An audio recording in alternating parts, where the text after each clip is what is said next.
Hello out there, it is another Furahi day and we are delighted to be on air. This is Couples Will Show and this is where we write down our love while we are alive, or we don't want our love story to be read when we are 6 feet under. Neither do we want our love story to be read when we are gone. Yes, and you know how we do it. Every Friday we gather here and we come to bring a message of hope to marriages out there. We are living in days where people are saying that marriages nowadays is a scam, marriages are not working, but I bring you couples that have been married for years and they can attest and say that marriage works. And as always I say, though it works, it also requires some work to be done for it to work. So welcome, and we are delighted that you're here. My name is Willie Kinyash. I'm a Dr. Love, and out there they call me the Undisputed, and I am delighted to be your host. And I am having an amazing couple. This lady got a job somewhere, and the boss started seeing something good in her. And the guy started kurusha mistari, and in about 6 months, they were married. I am hosting the Jasons. They are right here. You guys talk about twinning. These guys know what twinning is all about. Manze, if you follow them on Facebook, you'll see kila wakati hawawezi wakavaa mavazi hayafanani, na ndio hawa. This is the true definition of love and twinning. Karibuni sana. Asante sana. Good to have you here. Yes, thank you. Yes, mnaweza salimia watazamaji. Thank you very much. Wale ambao wanatuangalia ama wanatutazama, tunawasalimia. Let me say that I take this chance to really thank God because of this far. My name is Jason Kahamba. I'm born again, and I'm married to one wife known as Milkah, and God has blessed us with one daughter, Esther. So that's not the last. Bado tunaendelea. Amen. Amen. Well, Milkah, you know mpaka nakuitanga Jason. Yes. Yeah, my name is Milkah Kirago. I have not changed to be Kahamba, but soon. What are you waiting? Soon I will. So I'm Milkah Waboy Kirago, and I'm so happy. Here is my husband, Jason, and we are married for years, and we thank God for this far. So those who are watching us, we have a story, and we know that marriage works. Yes. Yeah, marriage is not a scam. Marriage works when you put God to be the pillar of your marriage. Amen. Yeah. Amen. Yeah. Thank you so much. Yes. And so you can hear from the horse's mouth, and they are saying that marriage works. Remember, the show is proudly sponsored by Bahai Investments Limited. These are dealers of sale of properties. They sell plots in Juja Farm, Adi, Ruiru Murera, Nanyuki, and Kangundo Road, and also in Makuyu, Mananja. They have such good deals. You can visit Bahai Investment at their offices in Juja Town at Juja Professional Center, 2nd floor. You go there, you'll be able to be sorted out. Any question you want to ask about investing in land, you can go there and you'll be invested. Or rather, you can call a number that is running down there on your screen. You can call that number and you will be helped. So thank you so much, Bahai, for working with the Couples Will Show. Back to our story, the Jasons. Yes. Where did you guys meet? I think it's a long story. We met in 2017. 2017. Yes, 2017. By 2017, I decided personally I'm a teacher professionally. So what I did is that I started a school in 2017. So around May 2nd, we were looking for some teachers who would be able to support us in bringing up the dream of the school. So my wife happened to apply for a job. She came, did the interview, We negotiated the salary. I employed her. I had no intentions until around November, when I now started now admiring her and seeing that she can make a good wife. Wow. Because of the services that she was giving to the school. And that's how we started. Wow. Yes. I'll give you free airtime. Yes. Which school is this? Elite Heritage Schools. Elite Heritage Schools. Heritage School. Yes, around In- Kagundo Road. Wow. Yes. Have you heard about that school? It's doing good. Yes. Jason, Yes. I'm Milkah. Why do I keep on calling you Jason? Wow. Milkah, Yes. is that true? Yes. Let's hear your version. Oh my God. Uh-huh. Yeah, it's like what he has said. Uh-huh. So the school is around our area. We are located at Choka. That is where my dad, we live there. Oh, your parents? Yeah. Uh-huh. So I saw that there is a school that Has just Mfunguliwa started. hapa, and I was looking for a chance because I'm a teacher professionally. So me, I went there with my documents, and what I can say is that God's plans, they are never thwarted. Yes, because when I was looking for a job, I remember I went to Katoroni for 7 Hey! years. Yeah. Kataloni. When you hear Kataloni, Yeah. that is a prayer warrior right there. Yes, I went to Katoroni. We went with a group at my church, and I had 3 prayer items. One prayer item was a husband. Husband. Yes. My Another- wife, my wife, I know you are watching this. You remember that time? Yes. Karen and Was- Virginia. Yes. I have 3 ladies who went to Kataloni to pray for husbands. Yes. So this thing works. You Yes, can try it Kataloni. works. It works. Continue. So husband was number 1. Then I prayed for a job which I will be paid during holiday because we used to suffer. We were not being because paid. where you're working Yeah. before, when you close school, you not be paid. No. Oh. So I was praying God, the job that I will go to my father, let me be paid on holidays. So the other one, Sasa was the job specifically. So when we came from Katironi, it was on a Friday and we had a kesha. Then on Monday, that is the day I went to look for the job. So in the morning, I took my papers and I prayed for them. Then God directed me Wow. to Elite. Amen. I never knew them. Yeah, I never knew him. I never knew anybody. So I went. When I got, they were on a parade.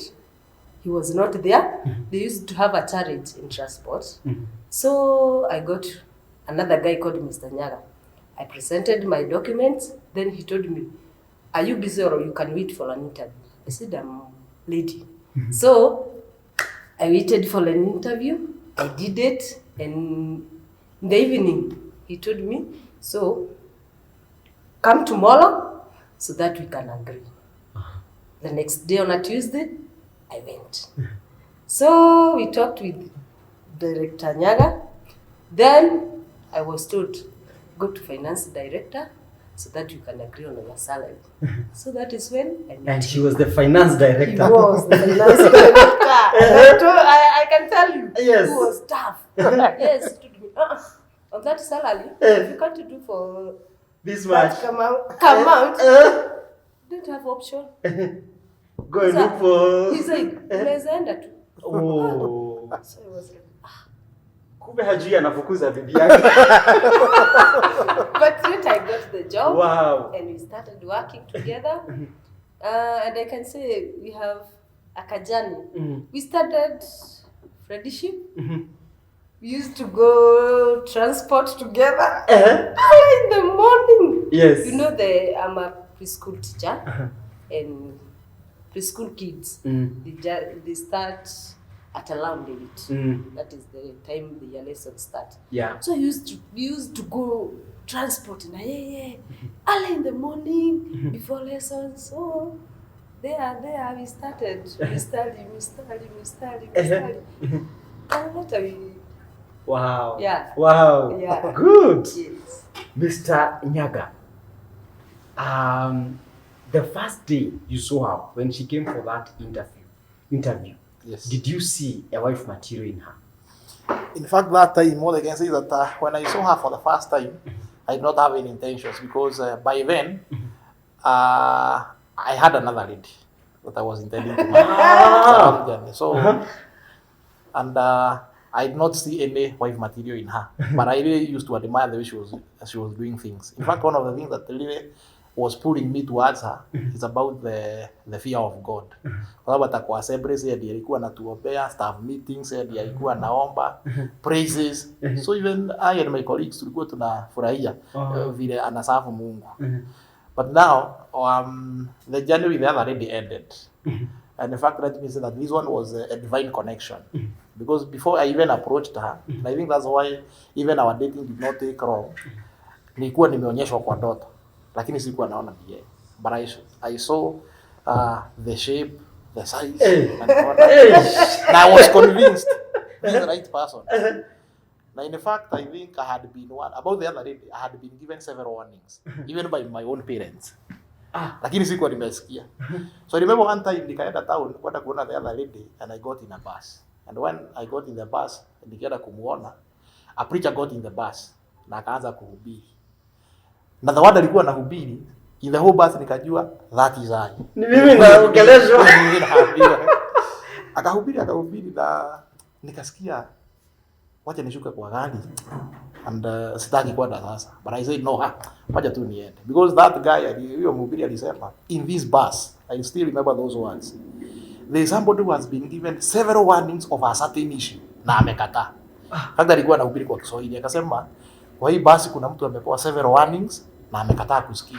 Na Mungu ananiambia nikwambie nimekuja kukupatia the final warning. So this is a stranger. A stranger, somebody I don't know. Nikasema ni vile tu singemwambia ni mimi. Kama tu hapa alikuwa where I was seated, he was just next to me because in the after kiti cha the conductor nilikuwa nimeketi the next one. So alikuwa amesimama hapo ana face watu. Ni vile tu singemwambia ni mimi, but nikajua this is me. Did you plant a seed? Yes, I planted a seed, but I never thought. So after the now relationship ended, I was still praying. And one night, I remember I had a dream about her. So even before I went to her, I was really convinced this is the person. Wow. So around November, that's when we now hooked up. Tukaanza urafiki kidogo. Ile shule tulikuwa tuna run, we were facing transport challenges. So I was the director, I was the driver, I was the conductor. The director, the driver, and the conductor. Yeah, so vile tulikuwa tunafanya, especially in the morning when we were ferrying the preschool kids, I would call her, awe my conductor, na mwambia kuja tuende transport. Naye anafurahia sana. So urafiki ukaanza hapo. I am with the director. So around December, I proposed because deep in me, I was convinced this is the right trade. Nikasema, then there's no need of taking much time. Wacha nijiongee. Kama nikataliwa mapema. So after I engaged her, then akasema kaka akaniambia it's okay. We can move on. So tukaanza kudate. Around nikampeleka nyumbani December 12. I remember December 12 ndio tulienda nyumbani. Na yeye prayed alikuwa ananiambia naomba sana. After now tulikuwa tumefika nyumbani na tulirudi. And one of the issues I was praying for is that for God to give me divine favor, that ukinipeleka kwenu nikubariki. So wakati tulifika nyumbani kapata tumegojewa, vile tu my mother alimuona hivi, akasema wow, this is a person. Wow. Nikasema basi. Na ule mwingine alikuwa amemkataa. Alikuwa amemkataa pia no. But this one mara ya kwanza tu. Mara ya kwanza. This is the person. This is the person that you want. Wow. And the journey started. So tukaendelea hivyo January sasa tukaanza kupanga mambo ya kwenda kwa msichana sasa kujua kwao. My parents wakaanza kunipush. At the back of my mind, because I had just started a new business, sikuwa na pesa. So nilikuwa nasema nitajipatia 2 years. After 2 years ndio nitafanya wedding. But my parents wakaniambia hapana, whatever you don't have we are going to provide. Wow. So just arrange the wedding. Tukaenda dawale mwezi wa 4. Then from there we had our wedding on 11th August 2020. Before we go to the wedding, I want to bring in Milkah. Milkah, yeah. What is in your mind that you are dating your boss? Wow. Kuna kitu inakusumbua that I am dating my boss. Yes. And McHugh, by then, they were very broke. Yeah, they were my boss. What they used to do, they used to pay me, then wananitisha. Go and fuel. But then we had one for bus, KEX. So they were paying me. Then at the back, tuweke gari mafuta. So, walikuwa wanakurudishia later. So, what ajui, unaona this time yenye aliniambia we are going home that December 12th. Me, because I knew this is God, I took one day. I went back to Cateron. I prayed for a favor because he used to tell me about the other lady, how the mother alikuwa amemkataa and hawakuwa wamemeet na the mother, but hakuwa anamtaka. So mi nikajua hata mimi si vile mimi ni mzuri. I can go there na nikatae. So I went to Cateron. Nikaambia Mungu, I was here and I asked. When I proposed siku sita because I had prayed. What else nina So ulikubali tu? Yes, because nilikuwa nimeomba. Hao wanasumbua mavijana. Wakisema wacha tukaombe. You have prayed, oh God, I need a husband. Then when the husband amekuja tena unasema ati nipe time tena niombe. What? So me I said yes because I had prayed and nikajua this is connection. Wow. Mungu alinipatia all the packages that I was praying for. Alinipatia zote pamoja, the job, the salary of the holiday, and my husband. Wow. So me I said yes. So when we planned to go Shago, I went there another one day. I prayed God. I was just praying for a favor. Nikienda tu kwao nikubariki. Nikaomba latu one day. Niliomba ruhusa shule. Nikasema mimi ni mgonjwa. Ulidanganya. Nilikuwa tunaenda kuomba favor. So I went na vile tulienda kwao nikakubalika. Wow. Yeah. So we continued. Yes. How was the dowry process? The dowry process was not complicated. In fact, I really appreciate my parents-in-law. They were very cooperative.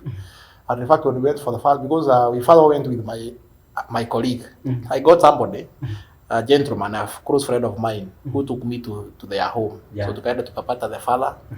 Kawambia, I'm just a friend to Milkah, our boy, and I've just come to see their home. Then from there, tukaenda tukaorganize the dowry. We now came with the parents and other friends. It was a very smooth process. In fact, hatukusubiri hata kidogo. Whatever we had, we presented. Then we were now given the wedding. So it was upon us now to fix the date of the wedding.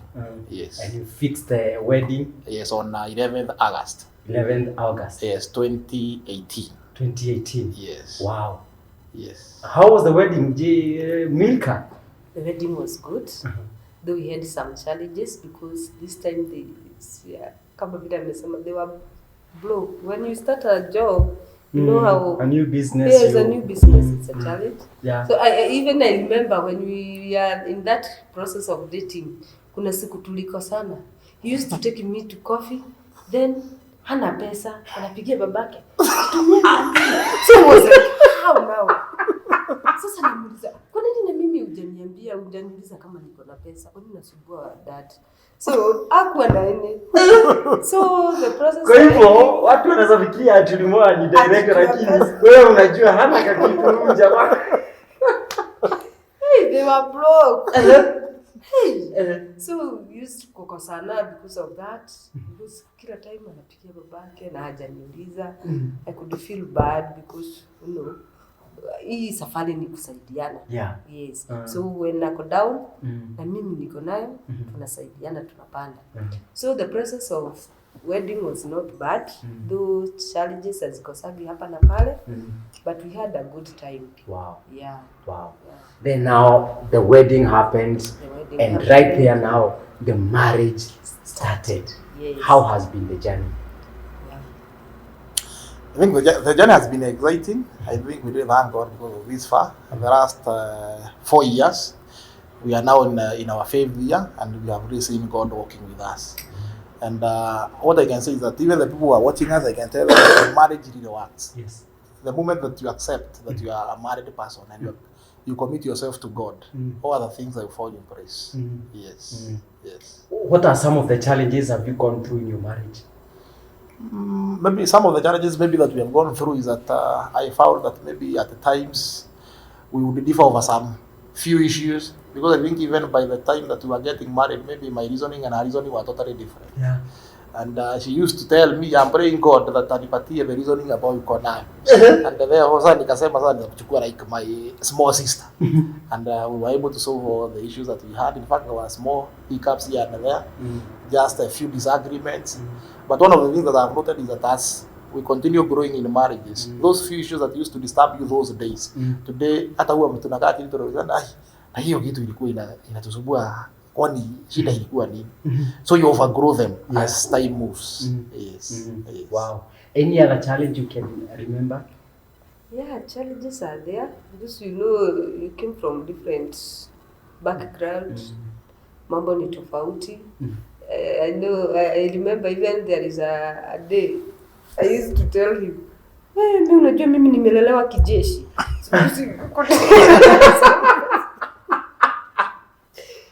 Because of some things. So mimi unipeleka pole pole. Mimi nimelelewa kijeshi. By the way, I thank God. He has really changed me. Kabisa. Even the reason. Mimi yangu ilikuwa kijeshi. Sisi tumelelewa like a soldiers kwetu. So yeah, at least namwambiaga thank God. Wazazi wake at least walijua Mungu kitambo. Wangu bado, but ninawaombea. So sisi tumelelewa kijeshi. Depend on yourself. Hakuna ile ati napembelezwa. So amenibadilisha sana. Reasoning imekuwa a bit ya mwanaume. But now nikakuja kuelewa there is another now man mwenye ako juu yangu. So at least amenisaidia reasoning. Hizi wanasema small challenges. Unajua when you get in marriage, there are some things zenye ulikuwa unafanya, you have to leave them. Ndio fit kwa huyu mtu. And there is some things zenye sasa you have to work together. Unaona? So before you muingiane hivyo, lazima kukuwe na ile kamkubalizano. But by that, kama vile amesema, tena in marriage you have to be intentional. And you have to know ni nini unataka in marriage.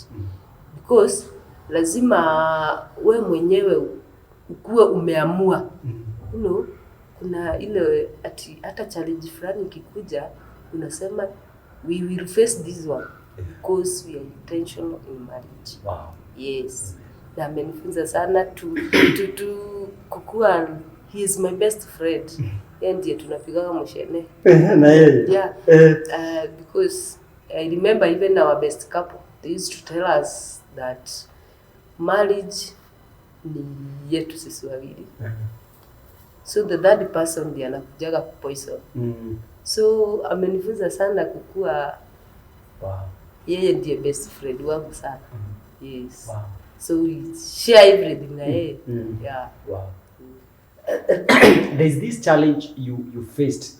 I understand there's this moment you were getting a baby and the baby passed away. How was that experience? To me it was not easy because carrying a child up to term, then finally unaenda home bila mtoto from hospital, it's quite challenging. But I thank God for him. He has been always on my side. Amekuwa akinicancel. I remember even that time sikukaa kwa nyumba sana because of that, kufikiria. So he used to go to work at hiyo masaa naendaga 5, then by saa 2 ako home ananichukua. Tulikuwa tunashinda tuko ofisi na yeye akinipea story. So that time nikapata kata kazuri kakuhivi, but it was really challenging. It was not an easy time, but we thank God because ametupea neema and we overcame it. Yeah. What was the issue? Okay, when I was 6 months, I started having some headaches. So when we went to the hospital, we realized that my sugar was high. So the doctors, even they said, by the way, when I was delivering, they said that I had that baby for more than 24 hours. 24 hours. Alikuwa amekufa more than 24 hours. So when they were doing operation, I go CS. So that is the time they found it is a star baby. Yeah. How did you support her during this time? I tried as much as I can, and nikaomba Mungu anipatie wisdom, because one of the things that I came to realize that akiwa peke yake alikuwa na mawazo mengi. So I used to talk to her, counsel her, read the Bible verses, pray with her. And one time I came to realize that even nikimwacha kwa nyumba anakuwa na kufikiria kwingi. So I decided now that this is my burden, it's our burden together, and I have now to take up my position as a man. So I used to go very early in the morning to work at around 5. Not everything, the school, everything is settled. Then I would go back at around 8 in the morning. Ninamchukua, tunashinda na yeye, because after we got married, we were teaching the same school because I had employed her. So after teaching for the first 1 year, tukaona sasa she cannot continue working there. Kaambia tuanze biashara nyingine. Huwa anafanya serious. So by the time now she was experiencing all these things, she was in the house. So nilikuwa naenda kwa nyumba namchukua saa 2, tunashinda throughout the day, tunashinda naye. So vile nikaa naye siku 2-3 hiyo 1 week, nikaona at least ametulia, mawazo imeisha. Tukaendelea hivyo pole pole, nikidhuru pole pole mpaka nikaona sasa Mungu amemsaidia. She was now able to stand on her own. Yes. Wow. But I think we thank God. God has fought all the battles for us. Na tumeona Mungu akitupigania. Maybe straight ni kama naweza rudi nyumba kidogo, kuna issue nimekumbuka because umetuambia tuongee everything. Yes. Kuna challenge ilikuwa tulikuwa tuna face, but we were able to overcome it because we amelelewa, the mother is not there. The mother passed ya kuwa high school, and therefore what the father did not marry immediately. In fact, he stayed for a very long time without marrying. Kwa sababu alikuwa anaona, if I marry, the person I bring in will come to now to stress these young ones. Kwa sababu kulikuwa na some young ones. So she now came in as the mother. Ndiye alikuwa analea hawa watoto wengine. She's the firstborn. The secondborn. The firstborn is married na ako mbali. So having the fact that she was not married, ndiye alikuwa sasa analea wengine. And therefore alikuwa sasa na ile authority ya mama. So wakati sasa alikuja tukawana, nikapata shida kama yeye ni mama yako. Bila na address. Sometimes nikakaa sikiliza. Baada hata yule kaka nikamuuliza, "Bibi, mbona nikuulize? Nani ameoa mbona?" Wewe unanioa ama mimi nimekuoa? Sasa wewe nikimuuliza hivyo, anatulia, anaona nimekosea. Natulia hivyo. But I understood her from the fact that ndiye alikuwa like now the mother and the father, because even the father baba yuko lakini huwa anafanya kazi mbali, so huwa anakuja on weekends. Therefore alikuwa hapa kama the man and the woman in the house. So alikuwa na that authority. Nataka in fact sometimes nilikuwa namwambia, unajua vile unaniaddress ni kama you are rustable. Lakini bado nilikuwa naona sio kitu ati intentional, it's something that amegrow now. So what I did, vile tulienda kukaa, nienda tu nikimkazo pole mpaka sasa kaingia. How did you handle that? Maybe there is a couple watching us right now, and there is a man who is going through that at this particular moment. The one thing that I did is that first of all I understood that this is my wife, and I married her. And I just understood that this is just a weakness, and I knew that we all have weaknesses, including myself. I had my own weaknesses that she worked on. So I decided, I told God that give me the wisdom so that I can work on these weaknesses. So tukaendelea tukiongea, nikaona sasa ilikuwa inaisha tu pole pole. And they address her, hapana mtu, you don't address your husband. Sometimes I would take her out for coffee. Tunaenda tunakaa mahali tunakunywa kahawa tunaongea. In fact that's what we do. When you have maybe an issue that you want to discuss, we don't discuss it in the house. But tunaenda mahali, in fact tunaitaga most Wednesdays we usually go for coffee. If not all Wednesdays, most of them. Tukipigia zina waambia ila nataka tuende coffee. Anajua kuna issue that I want us to discuss. So tunai discuss na yeye ana apologize, ananiambia at least nitajaribu, but I really understood her until now sasa akaelewa na akaidia in the right position. Yes. And right there you have a bonga point. If you're having some issues, you can try to use that route. You can go out for coffee and you can have some healthy discussion out there, and you'll be able to sort out your issues. Milkah. Yes. Why did you feel bad when he decided, now that you're married, and he decided that you should leave school and go and work somewhere else? In fact, that was my joy, because sometimes when you are, now that you are among the boys, because now I'm the assistant. So when you are among the teachers, they are not comfortable. There are some things that they can talk. No. So when he said that no, you will not continue working here, I was very proud of that. Then I started my job. He supported me. Nikakuwa salama. Wow. Yeah. Wow. That is, in fact, that time it was 2019. Then 2020, Corona came. the school were closed.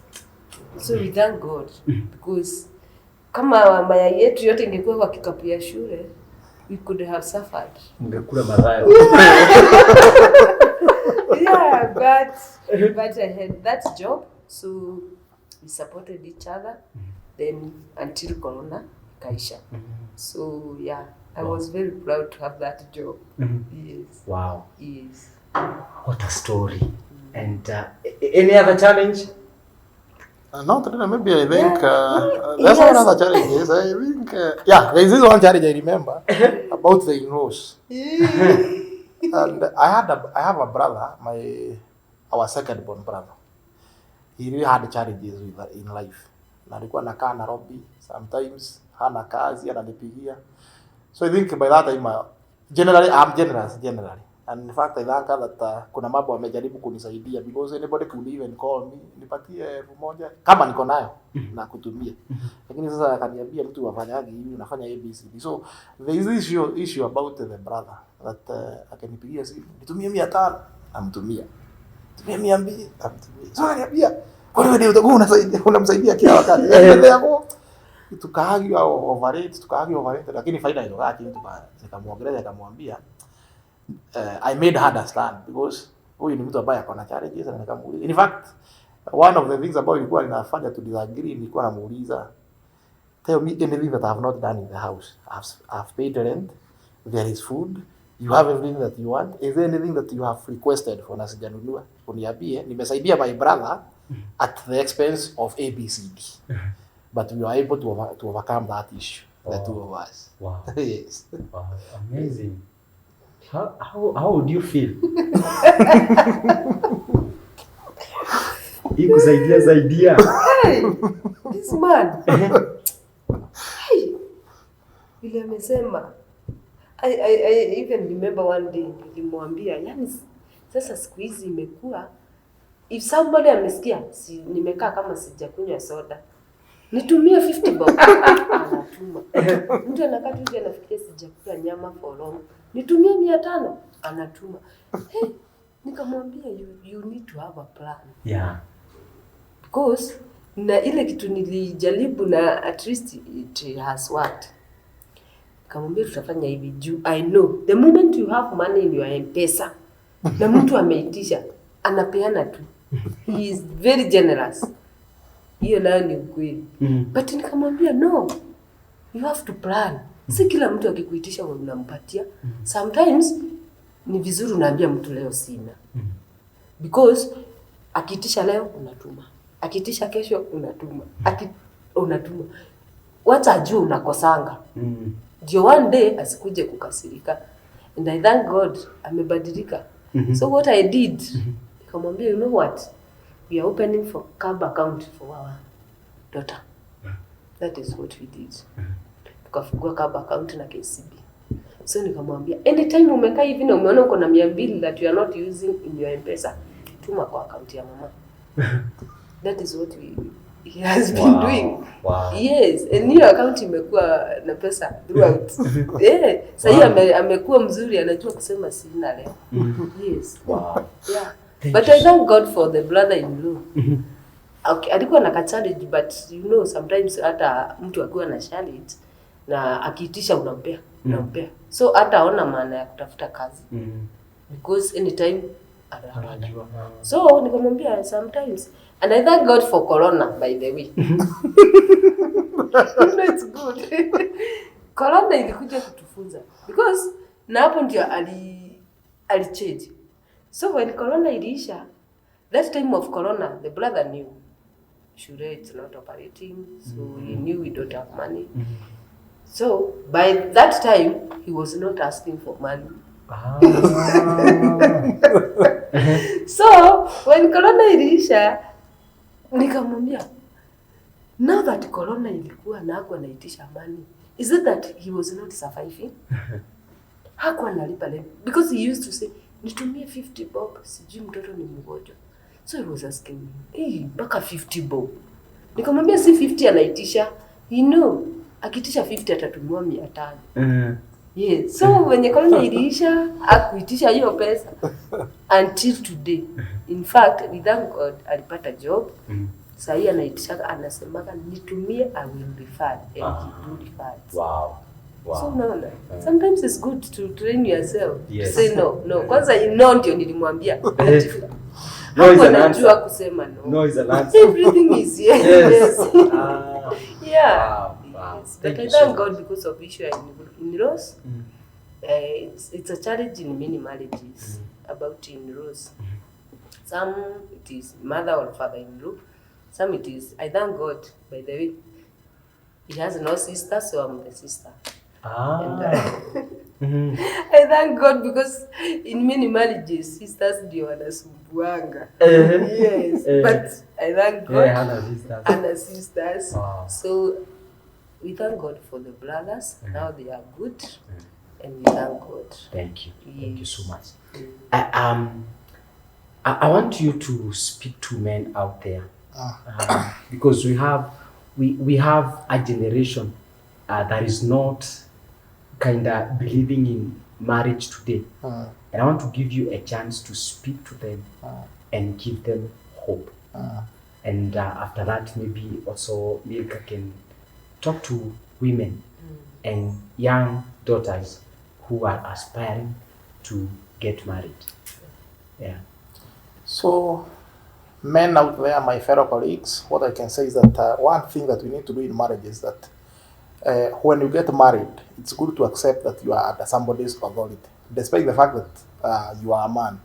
Because one of the things that I've noted with even my colleagues, because I have several colleagues who have got broken marriages, and we have really tried to discuss and heal their marriages, is that you get that men out there, the moment that I get married, I still want to stamp the authority that I'm the man in the house. We don't give our ladies space.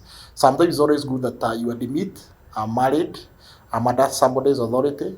If maybe your wife questions you, maybe you are called by your wife anakuuliza uko wapi, ni vizuri kujua you are that person. So one of the things that nimeona about inaharibu most of the men is that issue ya kustamp authority, that my wife hawezi niuliza naenda wapi, cannot question me. The moment that you agree to get married, know that this somebody ambaye ni mature that you are getting married to, and you need to answer questions and submit to the same. So one thing that I want to tell men out there is that marriages work. I've really enjoyed the counsel, the friendship, financial support from my wife, advice, and there are so many things that my wife has really made me change, where I believe that on my own I would not have made it. So men outside there and anyone watching, believe that marriages work. Don't listen to those people who are saying that marriages do not work. Look for people who are in marriages that have worked, marriages that have survived. Those are the people who can give you advice and guidance on how you can have successful marriages. We really thank God, because one of the issues that we really pray for with my wife is that Mungu atusaidie tuwe apira na tuwe na marriage that can be admired by people even after 20, 30, 40, 50 years. We want to bring up a generation that believes in marriages, that marriages works. Amen. Yes. Wow, thank you. That is powerful. Milkah, Yes. talk to women. Hello, my dear women. We are here, and we can attest that marriages works, and marriages, you have to work for it to work. So women there, kama vile my husband amesema, we need to know that kila mtu tumeolewa, everybody is above 18, hakuna mtoto. And when you are addressing your man, you should know that he is the head. Na hakuna wakati utampita. It's good to submit, because even the word of God inatuambia women we submit. Na the moment tumesubmit to our husbands, and tunawapea heshima ile inafaa, marriages will work for us. Na itakuwa easy sana. For those years tumekuwa na my husband, naweza sema ya kwamba marriage is sweet. Marriage is sweet. The moment mmekuwa one in marriage, kitu ya kwanza ujue ya kwamba you don't have to make decision wewe peke yako. There is somebody you have to consult ndio muweze kuenda pamoja. Na nashukuru Mungu kwa sababu ya ubari ametupeleka. Na marriage will work when the Lord is the pillar of our marriage.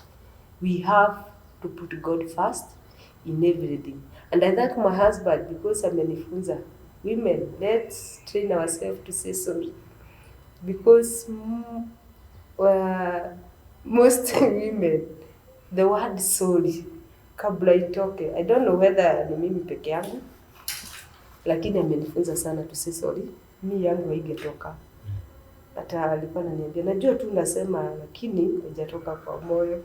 But vile tumekaa nimejifunza kusema sorry, na nimekuja kuelewa sorry is just a small word but means a lot. Ina mean a lot. Wow. Kwa marriages, sorry ina mean a lot.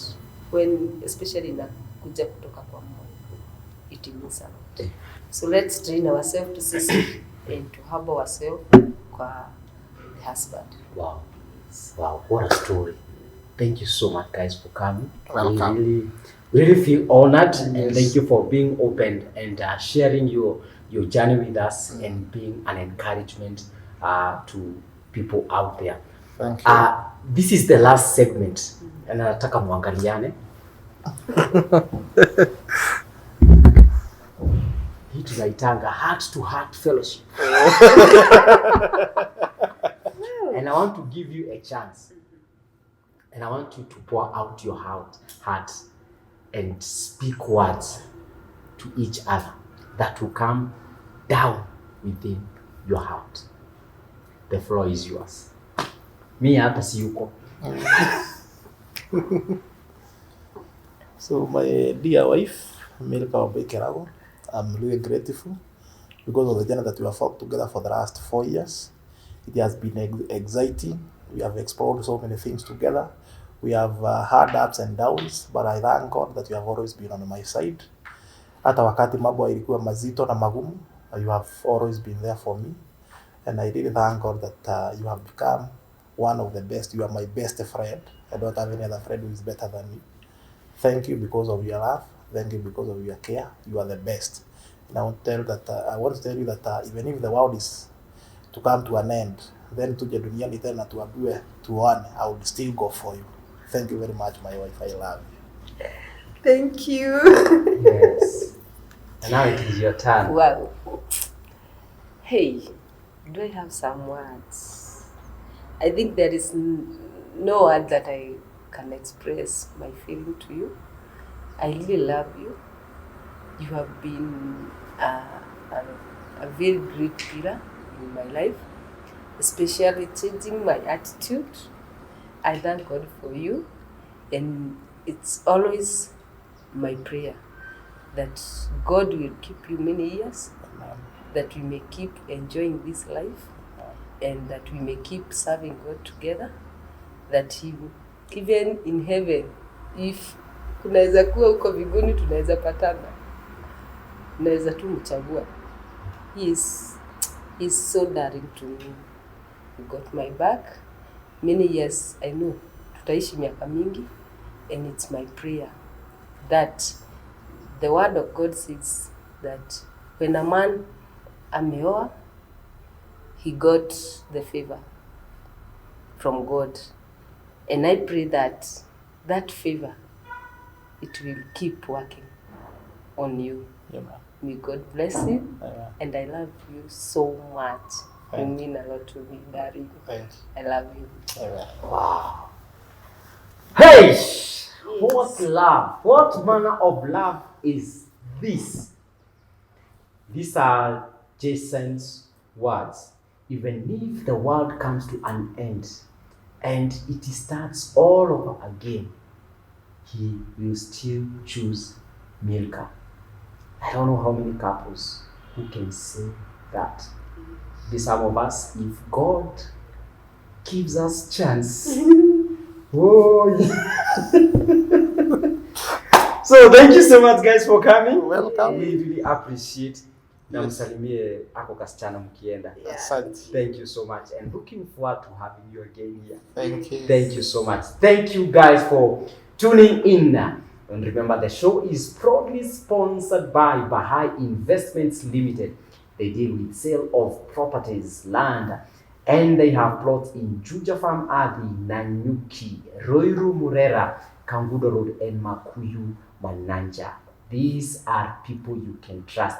And so if you want, or if you're looking for a plot you can invest, you can call the number that is running down there on your screen and you will be sorted by Bahai Investment Limited. So thank you so much for joining us this beautiful night. My name remains to be Willie Kinyash. I'm a Dr. Love, and out there they call me the Undisputed. It is always pleasure having you on board. And if this is your first time to be here, kindly make sure that you subscribe to our YouTube channel and make sure that you hit that bell button that every time we are on, you can always be notified. So thank you so much. The Lord bless you. The Lord bless your marriage. The Lord bless your relationship and wish you all the best. For now, it is a good night. See you on Monday at the Couples Wheel Monday Boost. Go ahead.